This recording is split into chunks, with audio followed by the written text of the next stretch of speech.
Assalamualaikum warahmatullahi wabarakatuh. Saya Andini Novianti, NIM 190384205036. Di sini saya akan menjelaskan tentang skenario atau rancangan pembelajaran saya dengan materi sistem ekskresi pada manusia, pendekatan student centered learning, model discovery learning, dan metode diskusi.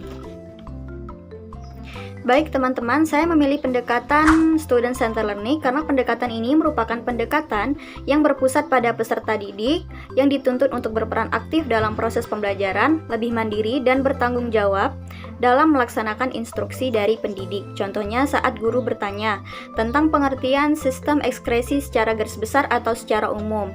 Nah, peserta didik pasti akan merespon dengan baik terkait dengan pertanyaan guru tersebut.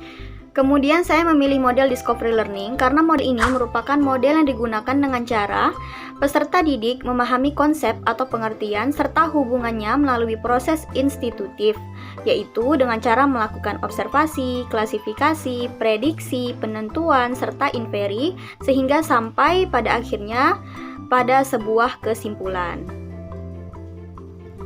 Nah, dalam model ini, guru hanya bertugas menyampaikan materi secara garis besar atau secara umum.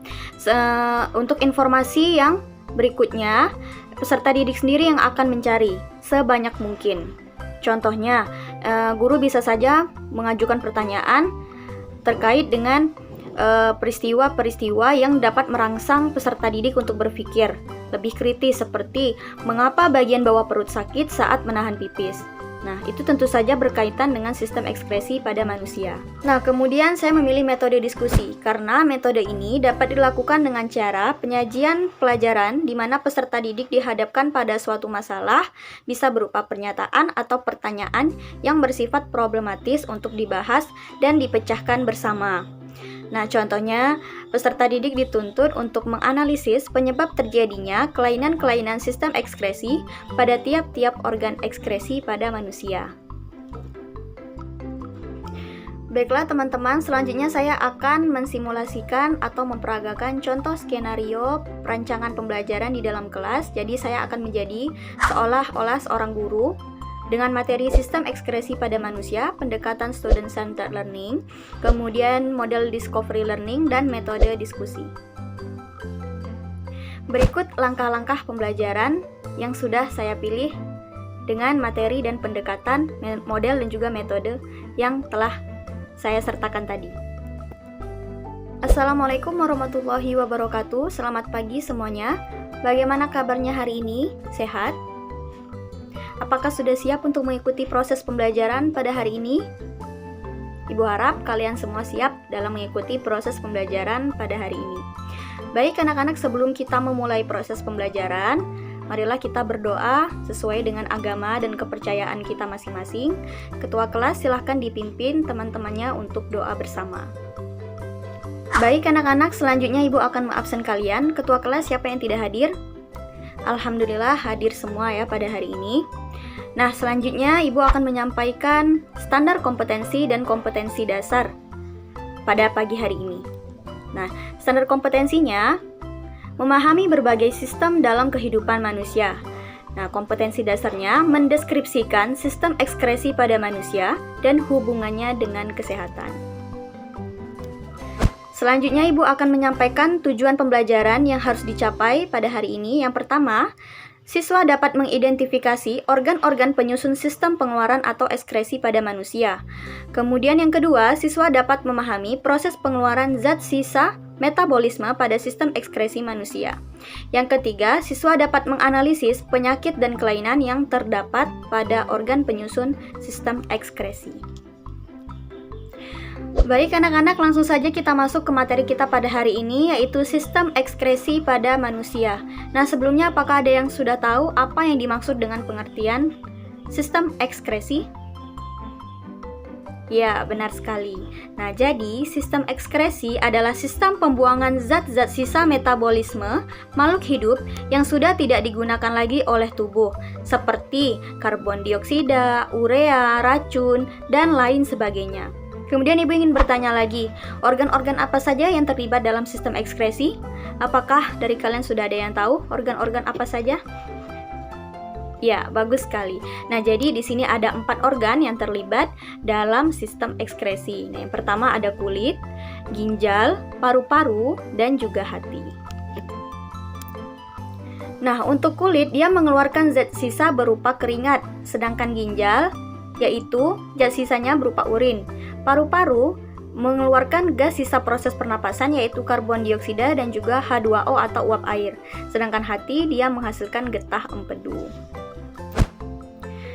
Baik anak-anak, selanjutnya Ibu akan menyajikan sebuah video pembelajaran terkait dengan materi kita pada hari ini, yaitu sistem ekskresi.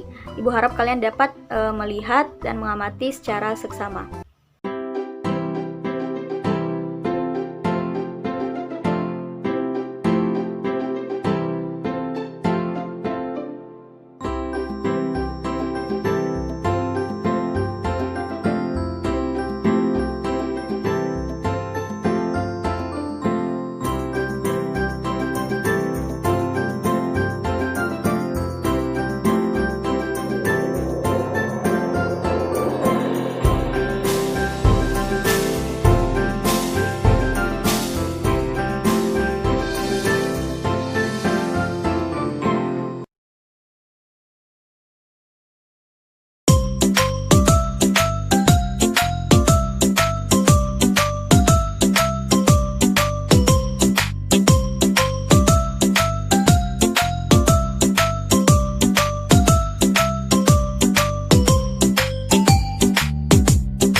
Nah, setelah kalian melihat, Ibu ingin kalian membagi kelompok dalam 4 kelompok.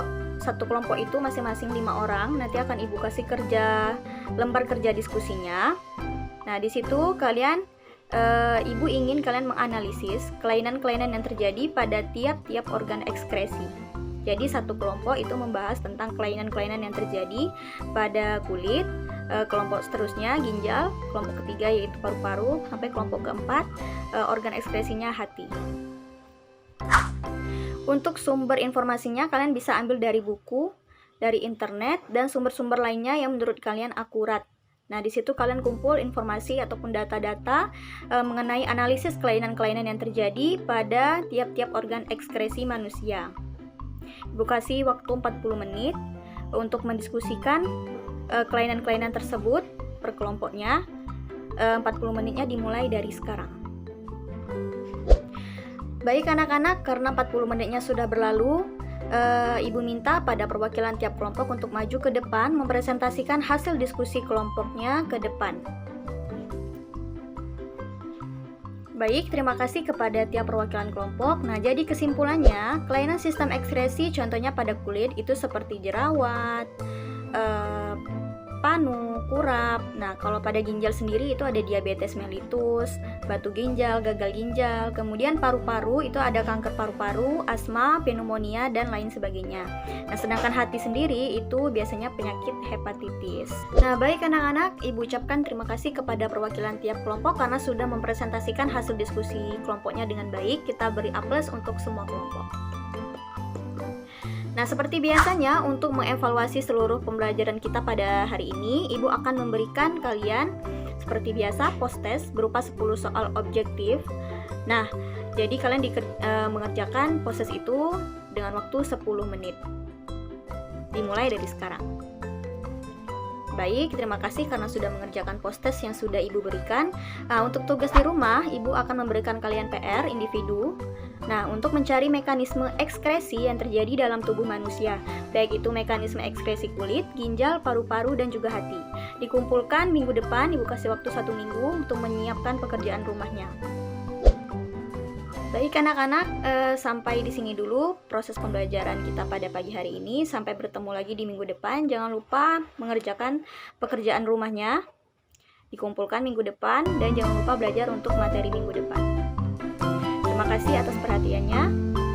Wassalamualaikum warahmatullahi wabarakatuh.